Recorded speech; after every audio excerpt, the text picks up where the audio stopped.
Magandang umaga mga ka-happy hour. Narito ang mga balita para sa MBC TV Network News Update, 10 AM edition. Chinese military drills sa Bajo de Masinloc, biniberipika na ng AFP.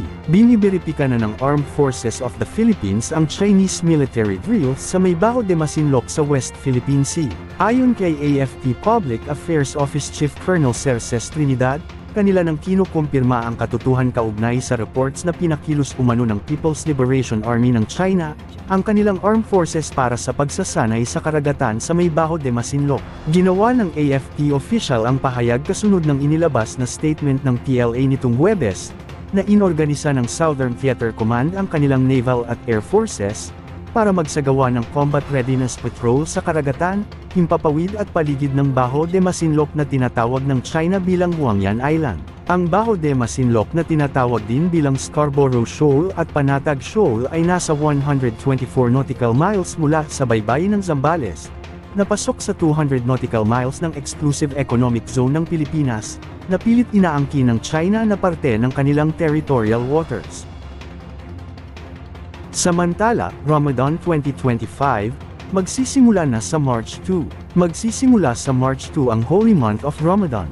Inanunsyo ito ni Bangsamoro Grand Mufti and Executive Director of the Bangsamoro Darul Ifta Sheikh Abdul Rauf Gielani, matapos ang ginawang moon sightings. Ayon kay Grand Mufti Gielani, na base sa tradisyon ng Islam na kapag hindi gaanong maaninag ang crescent moon at ang kasalukuyang lunar month ay nakumpleto sa 30 araw, kaya magsisimula na ang Ramadan Fasting 2025 sa araw ng Linggo.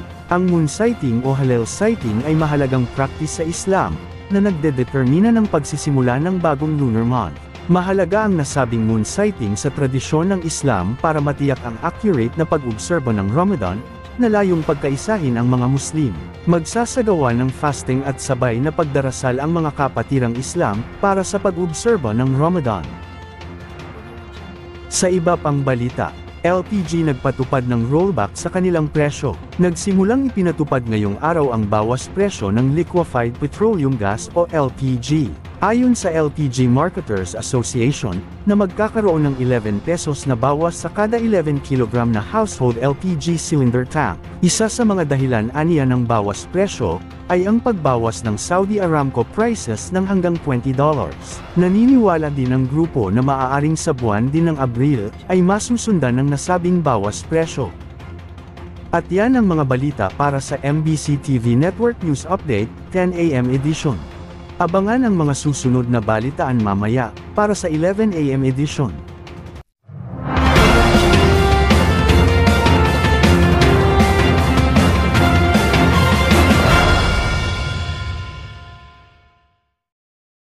Mga ka-happy hour, kung gusto mong manood ang mga balita sa MBC TV Network News Update, mag-subscribe sa aming YouTube channel, i-like ang aming Facebook page, at i-follow sa aming TikTok account.